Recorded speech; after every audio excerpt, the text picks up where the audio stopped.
vivo X200S 距离发布已经过去了快2个月，关于它的评价可能是几百家之所长，又或者是缝缝补补又3年。网上有很多人说 X200S 降价就冲，作为初级等等党，我承认我输了。刚发布时叠加国补和各种优惠多重加持，直接把12加 512G 做到了3500元。随着国补的不告而别，甚至现在 X200S 的二手价居然还要高于国补价，这波啊，属实是把我耍得团团转。那 vivo X200S 还值得买吗？经过我这段时间的高强度使用，似乎找到了答案。大家可以拖动进度条扩展到喜欢的部分。视频制作不易，也是求各位观众老爷给个一键3连。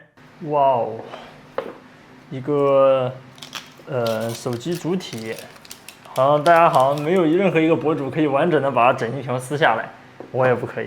那我们看下面还有什么配件。一个保护壳，这是一个90瓦的快充。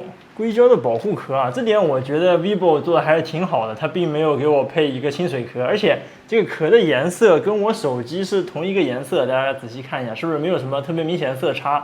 这个颜色呢叫薄荷蓝，我觉得是目前它出来的这几款颜色里面最清新的一款，大家可以看一下。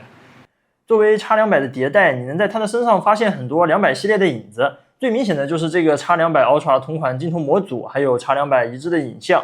机身整体外观第一眼看上去感觉给人非常清爽，尤其是这次的薄荷蓝，我真的非常喜欢，但它不是那种浅蓝，而是有点接近蓝青色。室内观看有点近似1+13T 晨雾灰，如果你把它拿到太阳下去，就会散发出淡淡的蓝青色，看着就非常适合炎热的夏季。金属中框与背板做了同色工艺，也是淡淡的蓝色，还在表面做了细磨砂，正反两面玻璃与中框衔接处都有 2.5D 倒角。从细节上看，确实有点苹果的味道，摸上去比苹果更加圆润。背板上呢有个小彩蛋，就是当你用手电筒照射时会浮现花瓣纹理的光斑，这个真的挺有创意的。镜头 decal 沿用了 Ultra 的同款设计，双层镜头环浮雕纹理，边缘虽然做了倒角，不过还是有点割手。好在官方配的保护壳可以完全包住镜头整体，带壳使用就非常完美。握持方面 ，X200S 镜头凸起高度与 Pro Mini 几乎一致，在握持上不会显得有那么突兀。对于小拇指垫底的半握用户来说非常友好。超声波指纹识别位置略微偏上，识别速度很快，准确性很高，还支持连续录入。相比以往一按一录，在体验感上会好很多。整机203克，配比均匀，没有头重脚轻的感觉。那被诟病良久的屏幕在 X200S 上有得到改善吗？显然并没有，依旧是3边等宽，唯独下巴总要宽上那么一丢丢。一块 1.5K 120赫兹 460ppi 的京东方 Q10 直屏，整体显示效果还是蛮不错的。不过我这块屏幕显示白底时感觉有那么点点略微偏黄，我尝试在色温调节里一点一点去调节，但效果一直不是很理想。不知道屏幕前的观众老爷们有没有什么比较好的办法，可以在弹幕或者评论区告诉我，谢谢了。这块屏幕的全局亮度也是网友诟病比较多的点。那现在到了夏天 ，X200S 这块屏幕的峰值亮度在户外的表现确实逊色了点，那大概就是临界于能看清与勉强看清之间徘徊。现在正是大中午啊，我们现在正对着太阳这个方向，大家看是不是就看得不是很清楚？那我们如果转个向，背对阳光，大家看一下是不是就可以看得清了？不过还是不推荐大家正对强光玩手机啊，我就看了这么一会儿，我的眼睛就已经被晃得不行了。高亮类 DC 和低亮2160赫兹 PWM 高频，我个人感觉良好，大家最好还是有时间去线下门店体验一下，看看适不适合自己。6200毫安电池续航，中度使用差不多可以坚持1天。90瓦的快充，从1到100需要55分钟，这个速度大家觉得如何？还新增了40瓦的无线快充，怎么说呢？这个功能对于车载用户还是挺有用的，平常就往中控一放，还能够稍微充点电。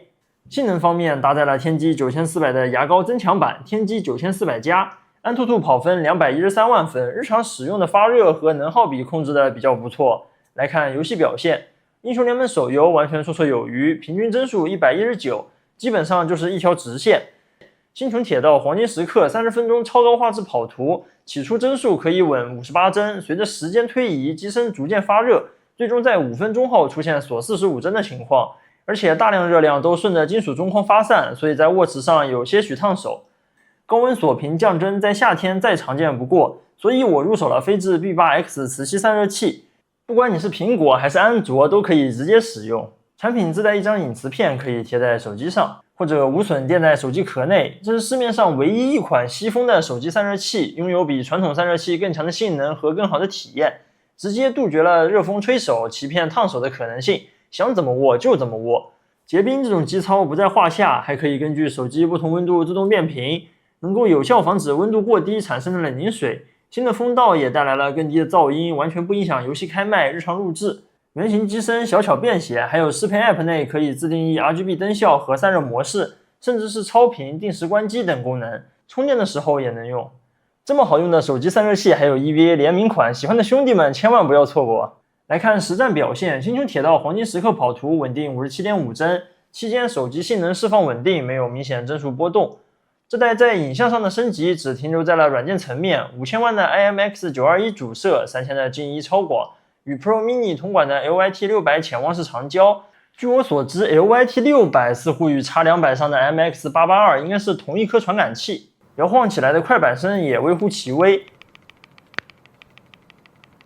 软件上的升级新增了经典负片这个色彩风格，和各大博主说的一样，这是满满富士风，整体偏青色调，降低了饱和度，突出明暗变化，拿来拍人或者扫街都很有感觉。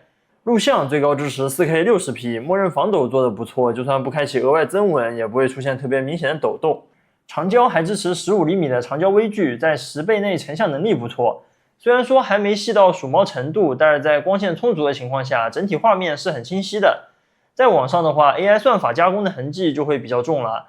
橘子 OS 5.0 很流畅，很好用，但是我不想聊这个，我想和大家聊个可能有点小众的东西，就是互联 Mac。Up 我是真没忍住，在618期间2700元拿下了这台 Mac mini。以往想实现 iOS 与安卓互联非常困难，那现在只要你下载 vivo 办公套件，就可以实现无缝切换，一键投屏，或者是直接访问手机存储提取文件。在互通苹果这件事上，我觉得蓝厂真的蛮超前的。vivo X200S 作为年终发布的直板旗舰，它可能在有些地方略有不足，但是你真的用下来好像又挑不出什么毛病，各方面也都比较水桶。就算放在现在，我依然觉得它是一台非常不错的直板旗舰。那大家觉得怎么样呢？欢迎在评论区讨论，拜。